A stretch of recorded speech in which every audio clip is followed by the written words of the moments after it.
Kaninang alas 8 ng umaga, tulog pa ako noon pero nagising ako dahil may narinig ako na parang may naglilinis. So paglabas ko, ito po yung nakita ko kaninang umaga. So ayan, naglilinis na po sila. Ayan yung nakataligod na yan, kilala po natin yan. Siya po kasi yung naging teacher ko sa Filipino noon grade 6 2007. Hindi ko alam kung pwedeng banggitin yung pangalan. So anyway, shout out po sa'yo sir. So ayan, tuloy-tuloy pa rin sila sa paglilinis ng kalsada. So after nyan, ayan, naglakad-lakad ako kasi pupunta ako ng palengke para sa aking paninda. Ayan, kung napapansin nyo, medyo okay na, no? Pero maputik pa rin, so ingat-ingat din, baka tayo madulas. Naalala nyo nakaraang vlog, grabe ang putik, no? Tapos parang lulubog ka na. Kaya dahil sa kanila, ayan, nagiging malinis na tignan at maayos na din. Ayan, yung mga putik na yan, ayan, isinintabi nila yan dyan sa mga gilid. At pag tumigas na yan, tsaka na yan nahakutin at gagawing panambak. Kaya ayan, medyo okay na siya. Alam naman natin, laking purwisyo talaga ang ganitong sistema, lalo sa mga putik na yan. And kung nakikita ninyo, grabe ang kapal ng putik na yan. Laking abala yan sa mga taong lalo-lalo na kapag papasok sa mga trabaho. Dito kasi sa street namin, matatagalan ka talaga paghihintay bago ka makasakay ng mga pedicab. Kaya ang iba tumatawid na lang sa gilid, pero ingat-ingat po kasi minsan minadudulas po. Kaya taga South Fairway, doble ingat.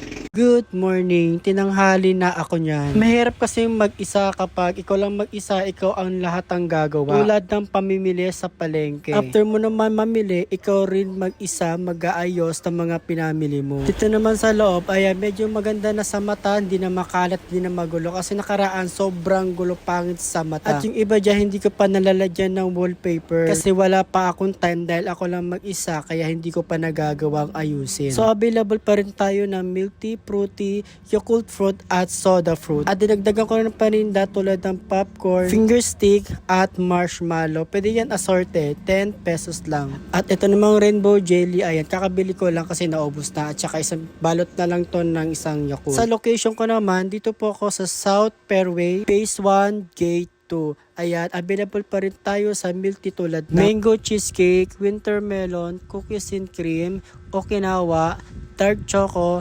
taro, buko pandan, at strawberry. Ayan, available pa tayo sa ating milk tea. Fruity naman, meron tayong blue lemonade, blueberry, green apple, lychee, at strawberry. Yakult fruit at soda fruit, available pa rin tayo. So ayun mga ka-lovers, welcome back. Naulang ulit ako nakapagawa ng video kasi nga marami po akong ginagawa at masyado na akong busy. At hindi na rin ako nakapag-update dito sa aking ginagawa. So ayan, bumili nga ako dito ng cheese at yung harina. Dahil po bukas is Sabado, magdagdag nga po ako dito na aking paninda na cheese stick at mayroon po tayong corn dog. Yung mga tinitinda ko is mga request po yon ng mga customer ko dito lagi. Ultimo mga pugo at yung malalaking itlog is request po yon ng mga customer kaya pinagbigyan ko at lalo na tong cheese stick. Ayan po ang laging hinahanap nila. Sabi nila, magtinda na rin daw ako ng cheese stick. So ayan, ginawa ko na po ulit dahil malalakas nga po kayo sa akin. Ayan, nagagawa na nga po ako ng cheese stick dahil yan po ang mga request nyo. Kaya ayan,